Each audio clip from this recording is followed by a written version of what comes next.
এনসিপিকে ঘিরে অনেকগুলো ঘটনা, চট্টগ্রামের ঘটনা তো আছেই, সেই চাঁদাবাজির ঘটনা, কক্সবাজারে যাওয়ার ঘটনা নিয়ে 5 নেতাকে শোকজ, তার আবার খুব নাসিরুদ্দিন পাটোয়ারি এবং হাসনাত সার্জিস তারা দিয়েছে।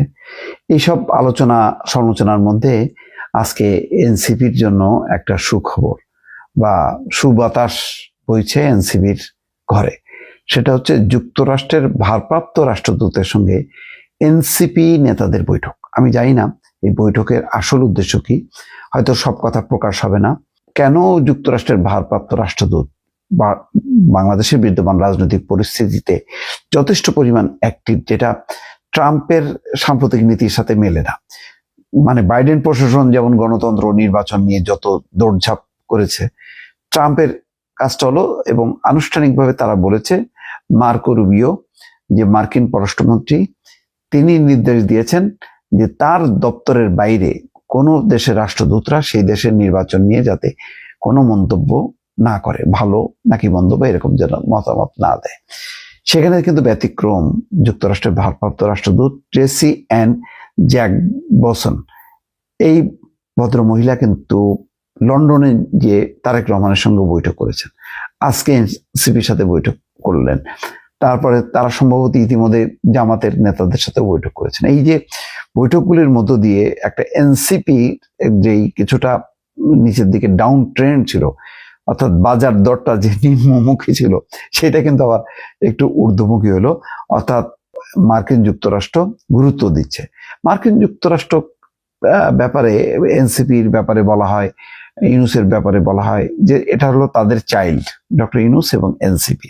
এবং বাংলাদেশের যে এই পট পরিবর্তনটার ক্ষেত্রে এই মার্কিন যুক্তরাষ্ট্রের একটা ভূমিকা, যেটা ছাত্রদের মধ্য দিয়ে সঞ্চালিত হয়েছে, এটা বলে। আমার কাছে কোনো তথ্যপাত্র নেই, কিন্তু আজকে গুরুত্ব দেয়াতে এটা মনে হলো যে তাদের বোধহয় একটা লক্ষ্য আছে, যে আগামী দিনে কারা আসবে, কিভাবে আসা উচিত, কি করবে রাজনৈতিক দলগুলো, বোঝার চেষ্টা করছে যে বাংলাদেশে কি, পশ্চিমাদের ভাষায় তাদের যে কয়েকটা উদ্বেগ থাকে, যে বাংলাদেশে ধর্মান্ধতা বৃদ্ধি না পায়, উগ্রতা বৃদ্ধি না পায়, সংখ্যালঘুদের উপর অত্যাচার না হয়, এই ধরনের একটি পরিস্থিতি দিকে যাবে কিনা, নারী নীতি কি হবে, অন্যান্য শ্রমনীতি কি হবে, অনেকগুলো বিষয় তারা ক্যালকুলেশন করে সেই সব দেশের সাথে সম্পর্ক করে, বা সেই সব জায়গায় ঘাটতি থাকলে তারা রাজনৈতিক দলগুলোর সঙ্গে আলোচনা করে জেনে নেয় এবং নিজেদের মতামতটা তারা বলার চেষ্টা করে, যাতে রাজনৈতিক দলগুলো তাদের কথাগুলো একটু বোঝার চেষ্টা করে বা সেটা ফলো করে।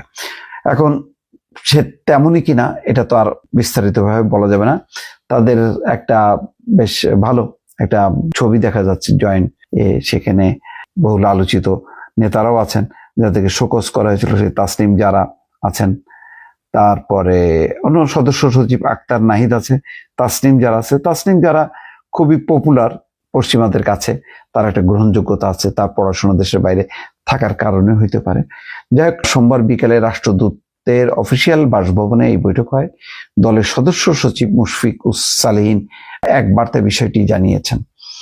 বৈঠকে এনসিপির পক্ষ থেকে আহ্বায়ক নাহিদ ইসলাম, সদস্য সচিব আক্তার হোসেন, সিনিয়র যুগ্ম সদস্য সচিব ডাক্তার তাসনিম যারা, যুগ্ম সদস্য সচিব আলাউদ্দিন মোহাম্মদ উপস্থিত ছিলেন। এখন এই বৈঠকের পর বোঝা যাবে তাদের বডি ল্যাঙ্গুয়েজ, কি কথা হলো, কি জানতে চাইলো বা কি তারা বললো, তার বিস্তারিত অবশ্যই জানা দরকার। এবং এই বৈঠকগুলো, যেখানে যুক্তরাষ্ট্রের ভারপ্রাপ্ত রাষ্ট্রদূত লন্ডন পর্যন্ত যে তারেক রহমানের সাথে বৈঠক করেছেন, এনসিপির সাথে বৈঠক করেছেন, এর মধ্যে একটা যোগসূত্র আছে, এর মধ্যে একটা রাজনৈতিক কার্যকারণ আছে। বাংলাদেশে যেহেতু একটা ইন্টারিম গভর্নমেন্ট নির্বাচনের তারিখ ঘোষণা করেছেন, তারা সমস্ত বিষয়টা বোঝার চেষ্টা করছে যে বাংলাদেশের ভবিষ্যৎ রাজনৈতিক গতিপথ কোন দিকে ধাবিত হবে, সেটাই হয়তো গভীরভাবে বোঝার চেষ্টা করছে মার্কিন যুক্তরাষ্ট্র। দর্শক, ভালো থাকবেন। আল্লাহ।